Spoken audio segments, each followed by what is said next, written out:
everybody. I'm working in SAS and primarily responsible for developing graphs.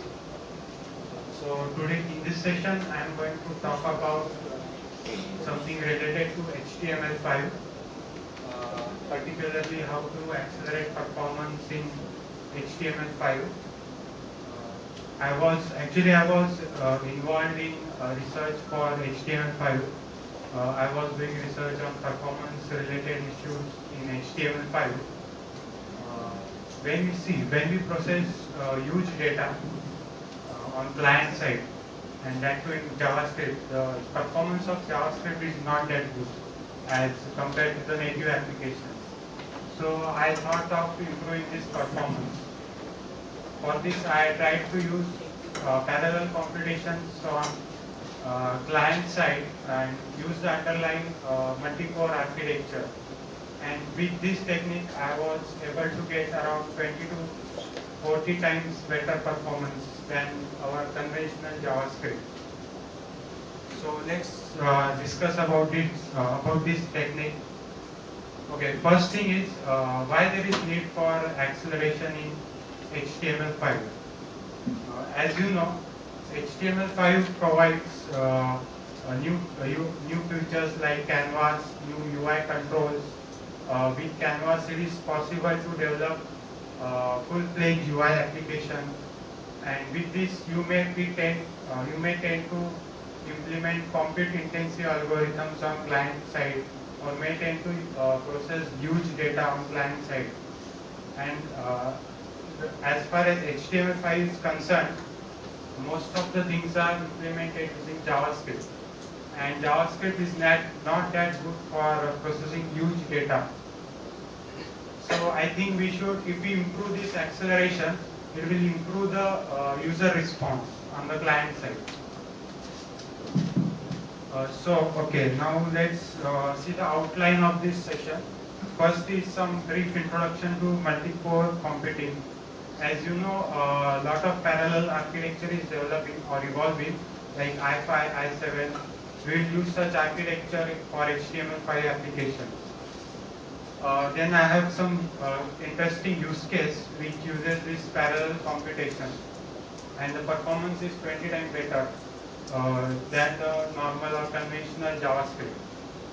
Then I'll show you the demo. Then we will do the performance analysis of the demo. Now,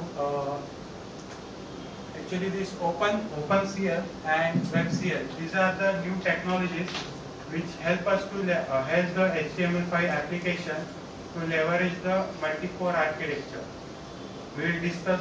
I will give you a brief introduction of this technology, how to develop programs in OpenCL and WebCL, how will the HTML5 application bind with OpenCL, like that, and finally conclusion and references. Okay. Now multi-core computing. There are two diagrams. First one, I think all of you might be familiar. This is a multi-core CPU.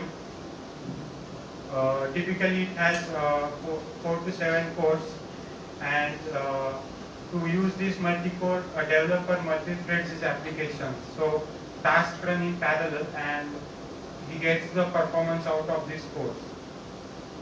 Now, the figure on the right side, this is something new. This is a GPU. A GPU is nothing but a graphics processing unit, typically done for rendering real-time graphics. A GPU has a lot more cores as compared to CPU, and they are excellent in doing parallel computations. The architecture is such that it supports real-time rendering. So I thought, why not to use this GPU for doing our general computations, like sorting an array, or doing a search, or doing some mathematical functions. So our HTML5 application will also utilize this GPU for doing our general computations.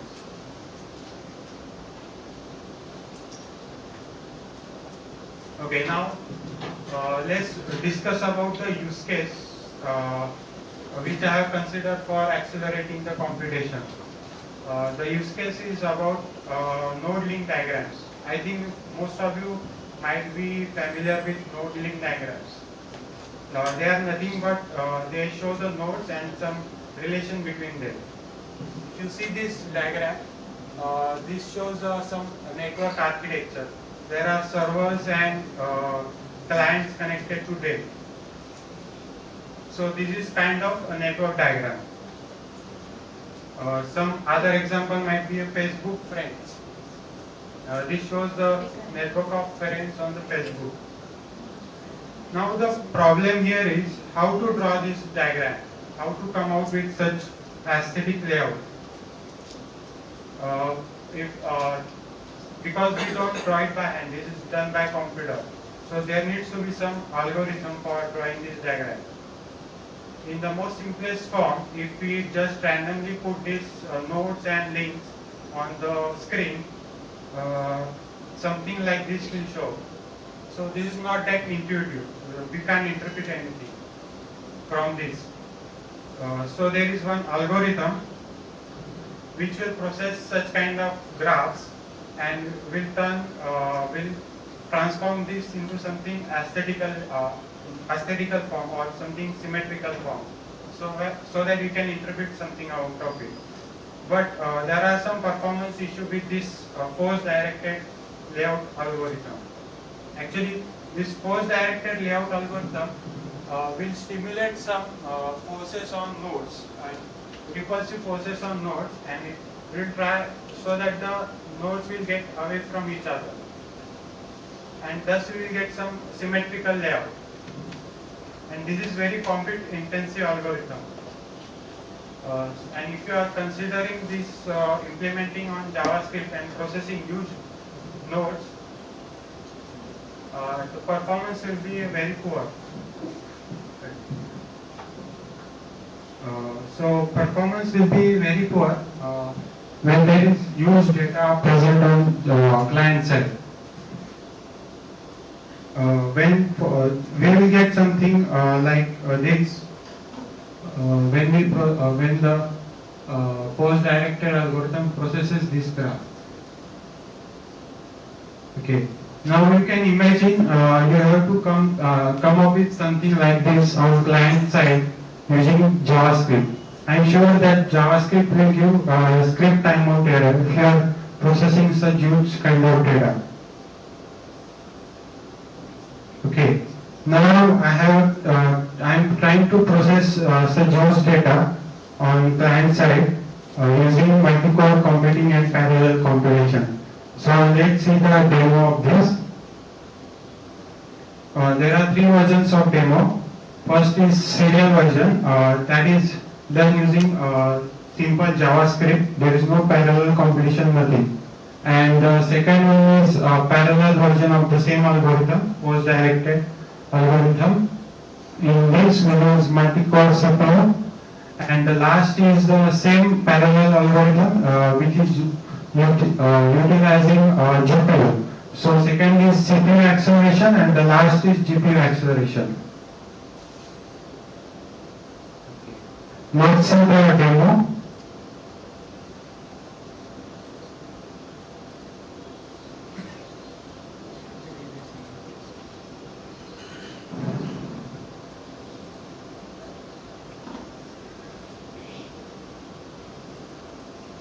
I think numbers are not visible properly. Okay. First I will do a zoom in. So this is I will initialize dump some node on the screen. This is a canvas area. I am going to render the graph in this area and apply the layout algorithm on this graph. Okay. This is the computation time. How much time it takes for the algorithm to compute the position of the nodes. So we will concentrate on this area. Average iteration time or computation time. Okay, now let's add some nodes. I will add 256 nodes. This is done using single JavaScript. And if you see the computation time, it's 10 milliseconds. So that's fine for the client. Now let's see what happens when I had large number of nodes and see how does the JavaScript performs. Right now there are 4000 nodes. Let's see the time. It's 2000 milliseconds. That is large time, and this performance is not acceptable at the client side.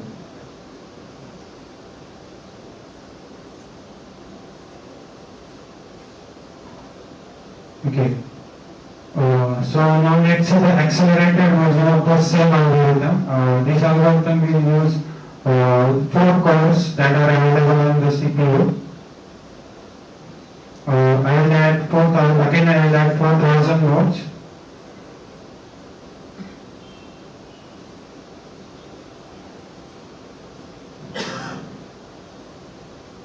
And now let's see the computation time.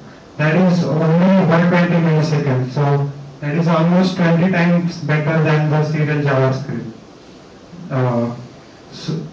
So we get some performance using multi-core architecture.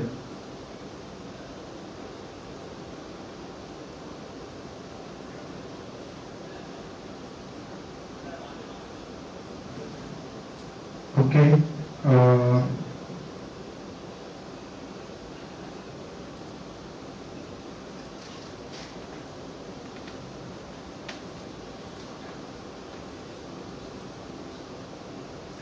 Okay, now what I am going to do, I am going to do some experiment. I will show you how does this parallel algorithm utilizes the available multi-cores efficiently. So what I am going to do, I am going to allocate or deallocate some cores to this algorithm at runtime. First I will add couple of cores, or I will add single node and see what is the computation time.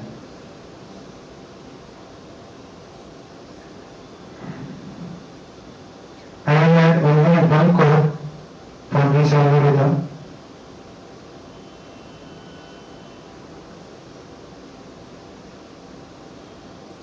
If you see the computation time, it's 386 milliseconds. Okay. Oops.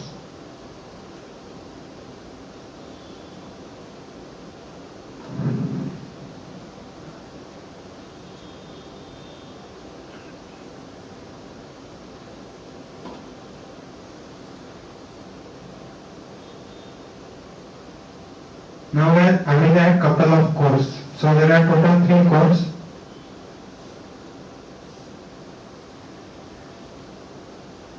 You see the computation time, it is dropping. Now it takes 258 milliseconds. So as we add more and more cores to the algorithm, the performance improves.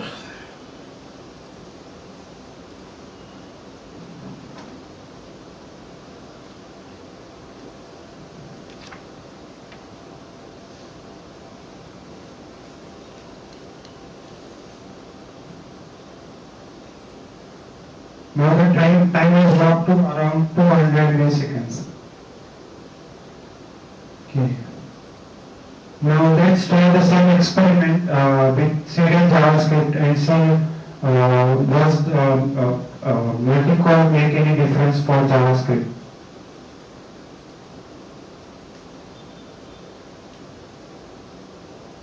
So now only one core is added. Let's see the computation time. As usual, it is 2000 milliseconds. I will add couple of cores, but still the time remaining is same.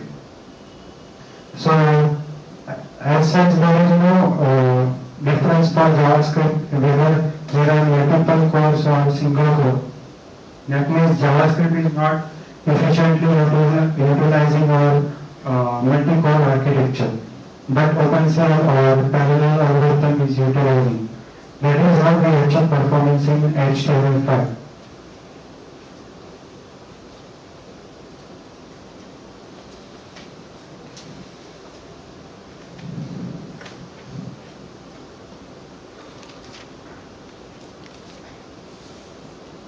Okay, so this was about multi-core CPU acceleration. Now let's see GPU acceleration. Actually, GPU is faster than multi-core. This CPU, GPU has 8 cores and it's running at 550 megahertz. While this CPU has 4 cores and it is running at 2.6 megahertz. Sorry, gigahertz. Let's see the GPU demo. Okay, now I have added the same data for 1000 nodes converting on GPU. If you see, the average time is 54 milliseconds and the multi-core CPU had 120 milliseconds. So this is faster than multi-core CPU.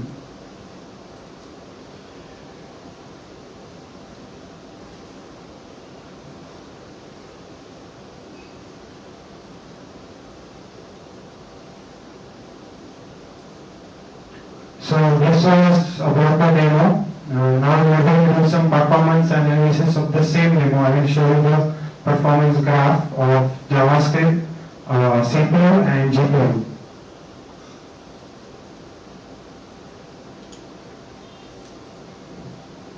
Okay, this graph shows you the computation time taken by JavaScript, multi-core CPU and multi-core GPU. The y-axis shows you the computation time, while the x-axis shows you the number of particles or the data points. If you see the red line, which is time taken by JavaScript, it is increasing exponentially for used data. While for the CPU, which is shown by the blue line, and the GPU by green line, that is almost remaining constant for used data. And one thing, after 4000, JavaScript gives me timeout error, so I haven't sampled beyond that. Okay, this was about performance and demo. Any questions? Yeah. Seems that all these things will be lying on the client side. Yeah, everything is done on So com. there's a lot of expense incurred at the client end. How justifiable is that? Expensive outcomes? Hardware, GPUs. Yeah, if client, see, first of all, IFA and ISM are almost available, multiple CPU, they are already available. Right, in case of GPU, if client has GPU, that is very good. If client does not have GPU, then there is fallback mechanism and when you compute on multi-core CPU.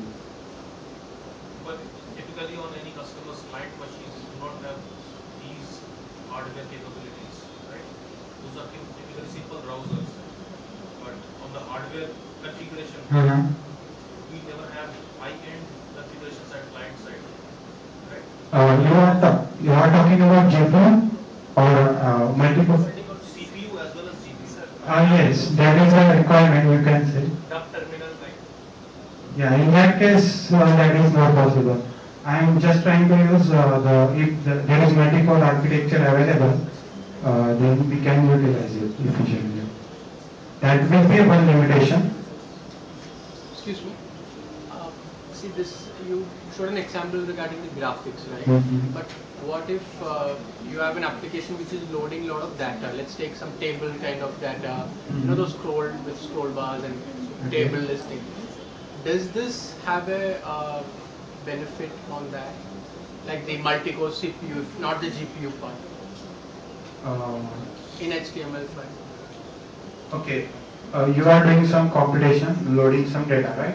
Large amount of data, that's it. It's not with a lot of graphics as such, you know. But are there any computations or processing involved in data on the client side? It's just the rendering by the No, then Explorer engine. I think this will not help because what I am thinking, I am assuming that there is used data on client side and we are implementing algorithm on client side which computes such huge data. Some mathematical functions like Fourier transform or scientific application like simulating a solar system, so like that. Typically, scientific application will gain performance for this technique. Okay, now the introduction to this technology with the help of which I was able to achieve such acceleration. The technology is nothing but OpenCL. OpenCL stands for Open Compute Language. Why open? Because the specification, there is an open specification for OpenCL. Any vendor can go and implement that specification, and his device can start executing the code. And one more important feature of OpenCL is it's a C-like language. It is compiled language. So we are executing a compiled code on the client side. And one more thing, it supports heterogeneous computations. That means if I write a single code, it will execute on any kind of device. It may execute on your CPU or in your GPU or any DSP device which supports the OpenCL specification. And this was developed by Apple, and it is used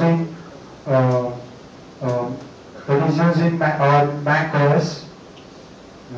But later this was made as open standard, and is now controlled by Kronos Group, the same responsible for WebGL. Now this slide shows you the comparison between OpenCL code and JavaScript. This is a JavaScript code, and this is OpenCL code. This is very much similar to our C code.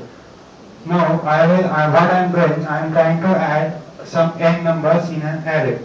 So this is serial code, and here is the for loop. Now in OpenCL we are trying to do parallel computation. So how will we do that? How will we parallelize this code? So first is, if you see here, there is no for loop. Instead of for loop, I am instantiating threads. So there are, instead of n threads, for loop going from 1 to n, there are n threads, and each thread will do one addition independently. This is how we achieve parallelism in OpenCL. Okay, now let's see the OpenCL architecture. The architecture is defined in terms of 4 models. First is platform models, execution model, memory model, and programming model. All these models have specification in the OpenCL draft. Why these models are defined? As you know, the code is going to be executed on different kind of devices. So if a device says that I support OpenCL, then it should support this 4 model. Now this helps the developer. When he is coding in OpenCL, he does not have to think on which device he is going to target or the architecture of that device. Because since it is supporting these 4 models, supporting OpenCL, it will support these 4 models. And the developer just has to think in these 4 terms. Now let's see the OpenCL platform model. Platform model consists of 2 things, a device and the host. This is our host. Host is nothing but our client machine or where our OS is running. And this is a OpenCL device. OpenCL device executes our OpenCL code. It may consist of any kind of device. The client can have GPU, he can have an Intel multi-core CPU, or any other DSP chip which executes OpenCL code. Typically, the host controls the OpenCL execution on the OpenCL device. It sends commands to this OpenCL device. Now let's see the execution model. So when I am programming I am implementing some algorithm, what things need to be considered. First is how to write a function. Function is in OpenCL is nothing but kernel. It is called as a kernel. So I have an add function in OpenCL term. We will call it as kernel add. This is the entry point in our OpenCL device. Okay, the host will call this function or tell the OpenCL environment to execute kernel add function. Then the OpenCL will execute this code. Okay, now we are parallelizing this algorithm or this function in OpenCell, but how to do that?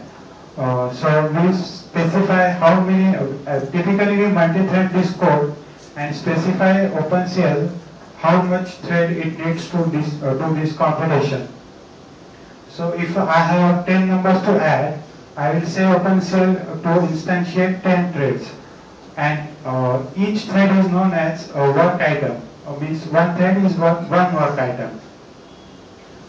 So when I say work item equal to 10, the OpenCL will create 10 instances of this same function. But each instance will do a different computation. Like instance 1 will do C of 1 equal to A of 1 plus B of 1.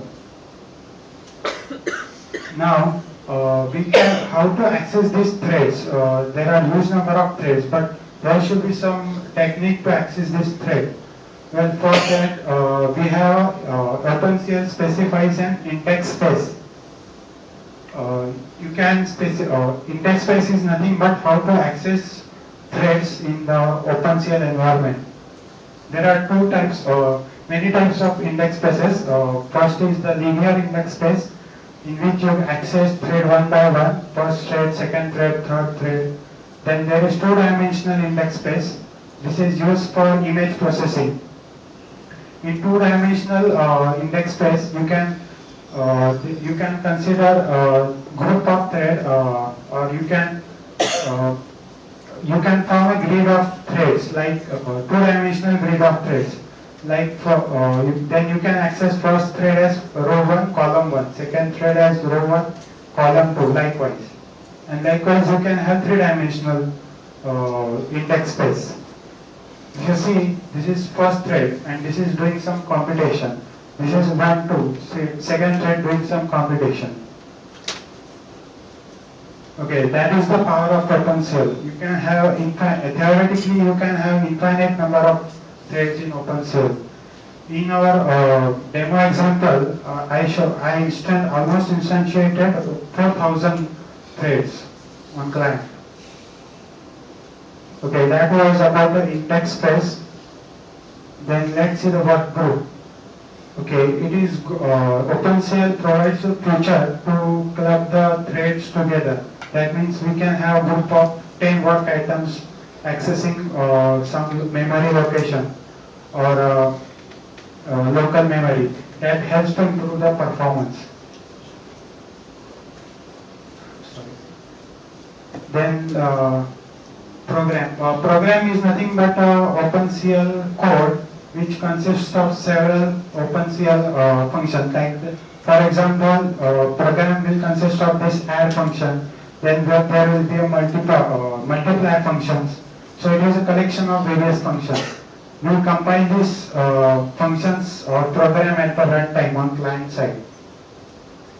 Okay, now memory objects. Memory objects, we will require to write some memory to the OpenCL device.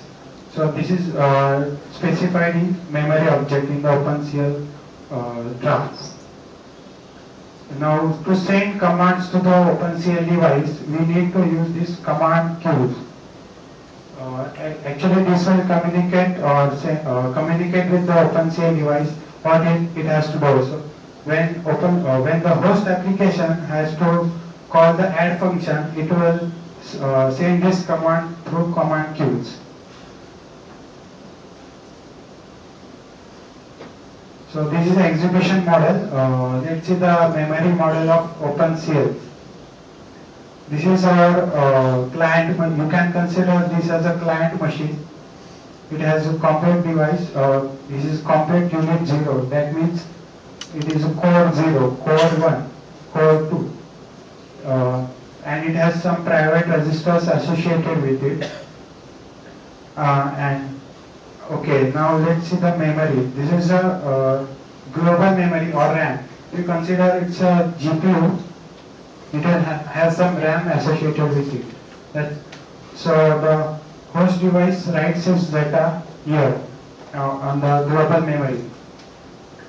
So there are also some cache memories available. They are faster than global memory. And For performance, typically we keep all the data on the local memory and try to minimize keeping data on the RAM side, because there are a lot of accessing the same memory, and there will be congestion if all are accessing the same memory. That's why we copy data to local cache memory. Okay. Now let's see the programming model. There are two types of programming model. When you are trying to, when you are going to implement algorithm in OpenCL, you need to consider only these two terms. First is data parallel programming, and second is task parallel programming. Data parallel programming is something similar to SIMD instructions. That is single instruction multi-data. Here there is a single function, but there are several instances of the same function processing different data. Like we saw the add function. That add function was same, but it was accessing different function. Next is task parallel function. Here the functions are different, but they access same data. Like there is a grid of array of 10 numbers, and we want to execute add function and multiply functions parallelly. So this is a type of task parallel function.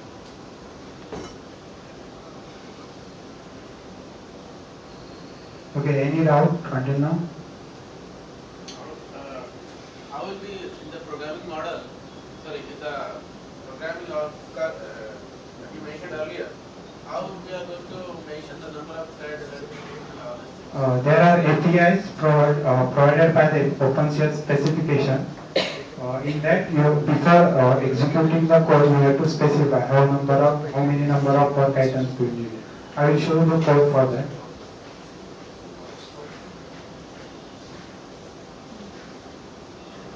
Okay, now let's see the stack and the layering of different layering of the different layers.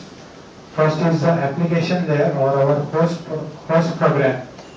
Application layer is nothing but our client machine where our OS is running, or applications like HTML5, Java application, .NET applications are running.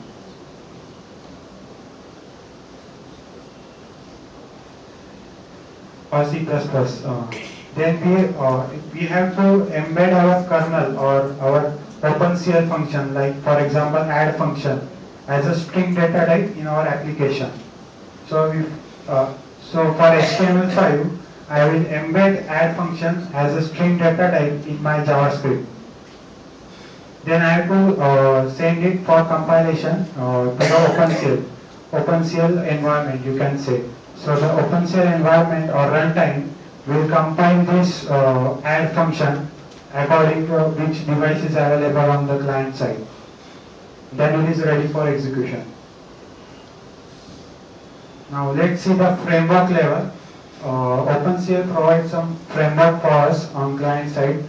It consists of compiler, the OpenCL APIs to interface with the OpenCL device, and OpenCL runtime. Okay. The OpenCL APIs typically consist of C header files. You can get it from Kronos website. The C headers have API declaration. APIs are also available in Java and .NET, and for HTML5 to interface with the OpenCL, the APIs are implemented by WebCL. So you will need WebCL, which is another standard which helps to communicate HTML5 application with the runtime.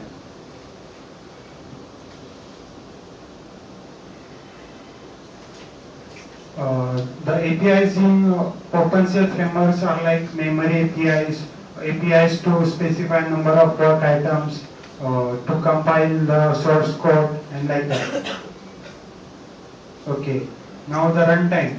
Actually, the runtime is responsible for implementing all the APIs provided by the OpenCL framework. And the runtime has command queues buffer objects, memory objects associated with it. So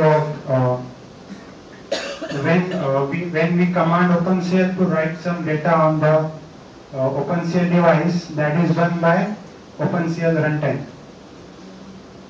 And OpenCL runtime also abstracts the underlying device driver.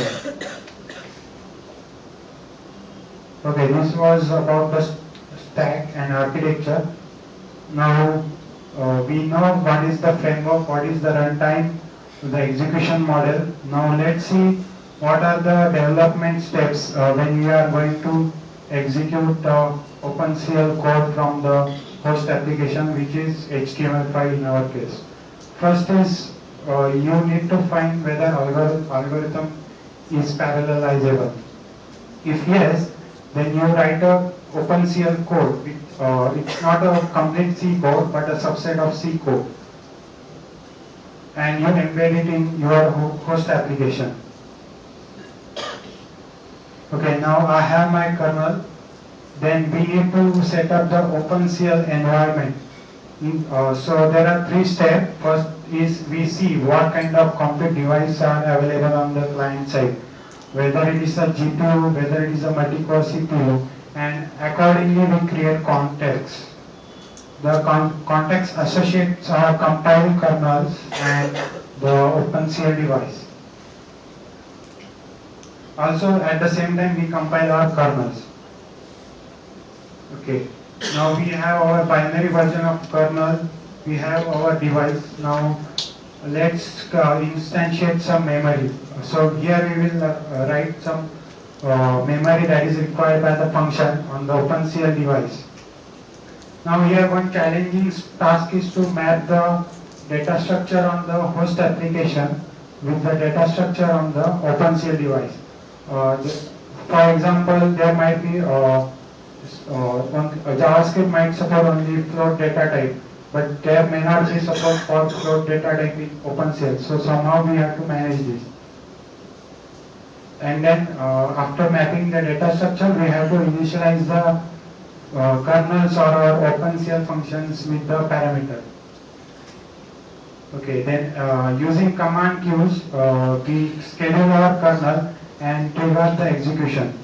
There are 2 types of kernel execution. One is sync and another is async. In sync kernel execution, the host application waits until the OpenCL device completes its execution. In async mode, the host can continue its own execution while the device will continue. OpenCL device will continue its own execution. After the device complete, we will read back the data and we will read back the data to our host application. Okay. Now we want to execute our OpenCL code on the using HTML5 application, but JavaScript as such has no way to communicate with the OpenCL runtime. So in order to enable JavaScript to communicate with the OpenCL, we have a new standard, that is WebCL. WebCL is also developed by Kronos Group.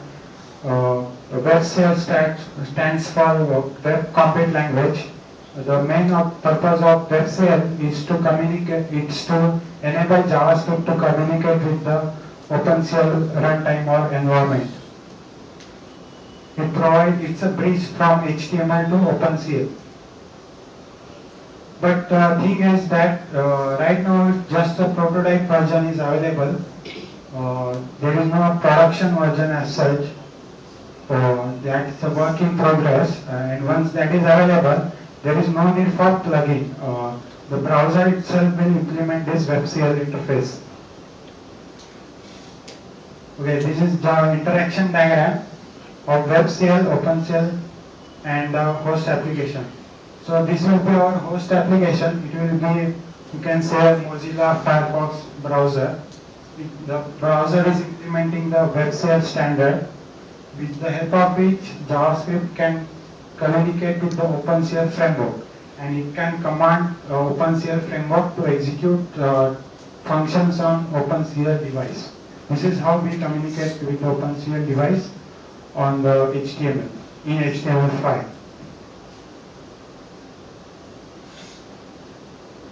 Okay, any doubt?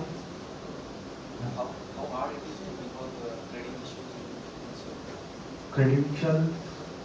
How threading issues, because all threads are now created in the backend. Yeah, yeah. So, how? Yeah, the debugging environment on the OpenCL side is not that good. So I think Intel and AMD has come up with some new debuggers. I have not yet explored them. But the simplest way is to write a printf statement in the OpenCL code. So, other issues, do you think this will affect the Yeah, that's why right now there is prototype available. There are some security issues. They are trying to fix them. Once that is done, I think there will be a production version of WebCL. So, the user can see the code via. Yeah. You can see our OpenCL add function on that. If you want to avoid that, you can provide a binary of that OpenCL code. But the difficulty is that you have to compile it for different devices, as you are not going to know on which device he is going to execute.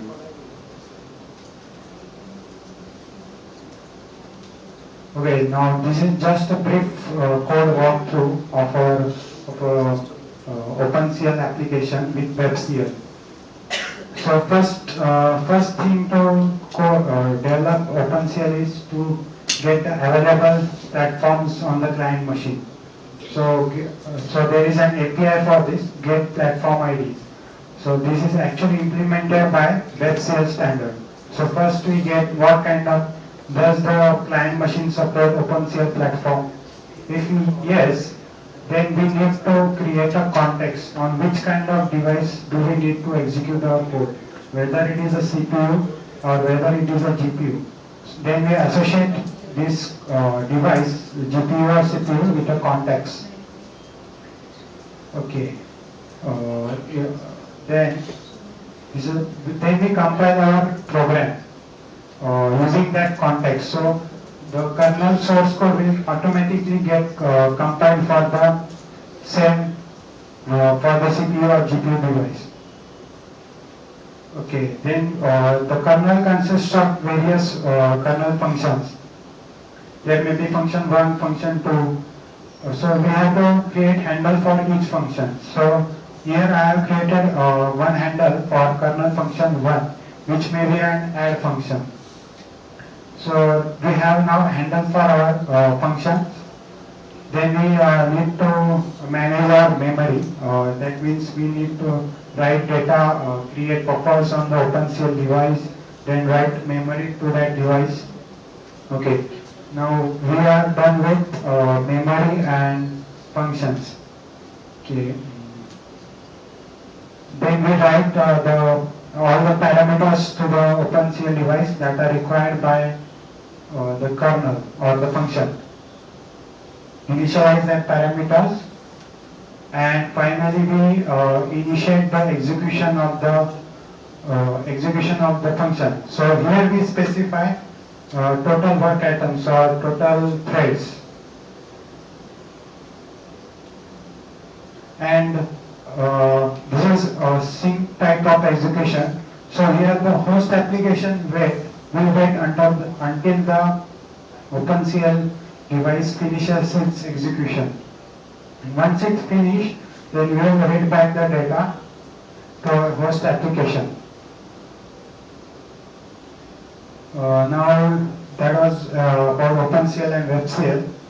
These are some of the applications where I think there is scope for doing parallel computation on HTML5 maybe, and using OpenCL. First is data mining. Nowadays data mining is using a graphics card for doing computation. So if there is any application on HTML5 and doing some data mining, you can use OpenCL or with WebCL. Then other one is neural networks. A lot of parallel computations are done in neural networks. Then there is physics-based simulation.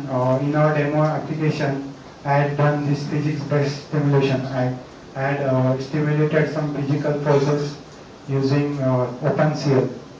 And of course, image processing is an excellent application for OpenCL. Then speech processing. And for bioinformatics, right now there are no as such application using OpenCL, but there are some white papers which describe how to use bioinformatics and OpenCL. Okay, now the conclusion.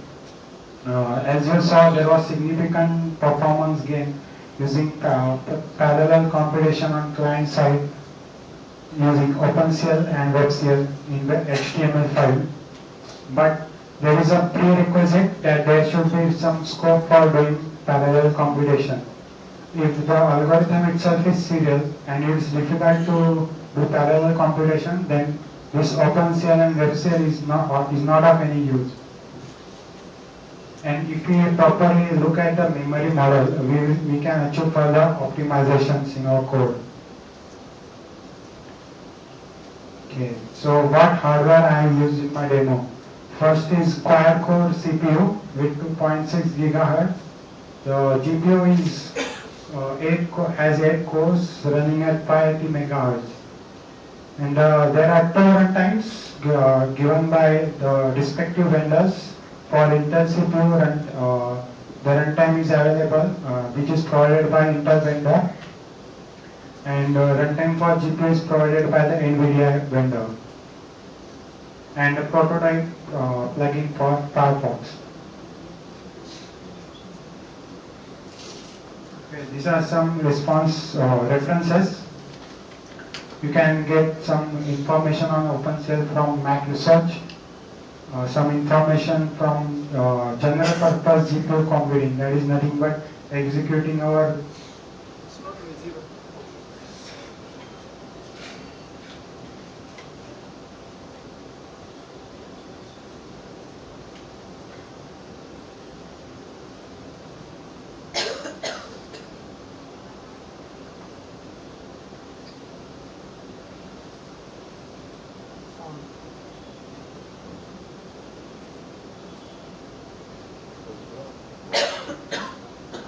Okay, so first thing, you can get some information on OpenCL from Mac Research for doing GPU computing, that is general purpose graphics processing, or executing our general functions on GPU. There is a Wikipedia page for this, and for WebCL you can get it from chronos.org. Okay, so I am done with my performance analysis in HTML5. WebCL plugin is available only for Firefox or Right now it's in prototype phase. Actually the plan is that all the browsers will start implementing the interface, so there is no need for plugin. right now only for Firefox plugin. Yeah, and that too is in a prototype phase. I am keeping watch on their mailing list. There are some bugs in it, so they are trying to fix it. Once that is done, there will be a production version. Okay, what are the new features added by HTML5? New features, you can say canvas is there, right? So with canvas you can draw complex diagram, complex graph like node link diagram. Then there is some I think there is some temporary database given on client side, and video, I think video players and new kind of controls. So with this we can create some complex application on client side. Database interaction is also needed. I think there is HTML. There is some temporary database on the client side. I don't remember what is actually. That will be part of HTML5 or externally written? I think that is a part of HTML. I'm not sure. I think I have seen it in Chrome. Chrome has some local database.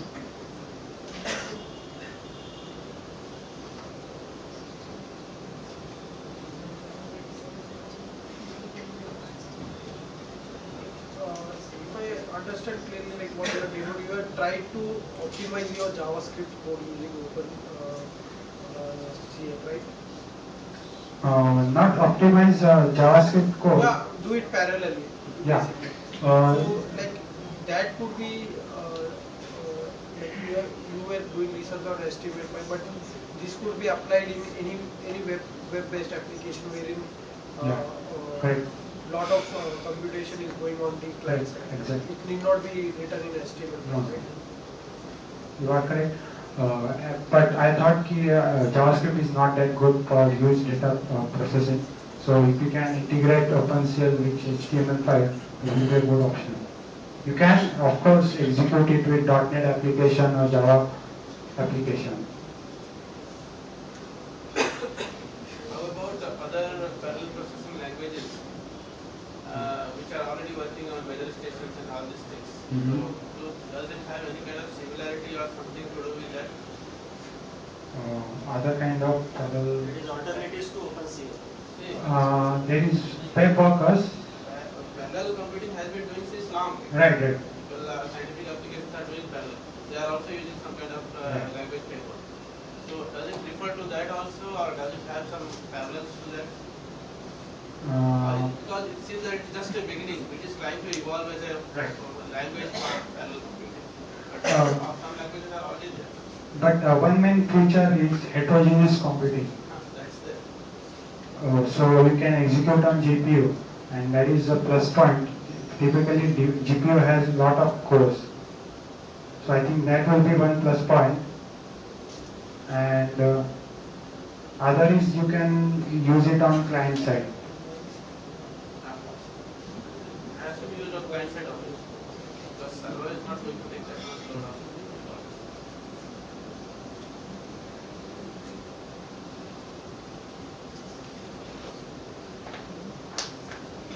I think I'm done.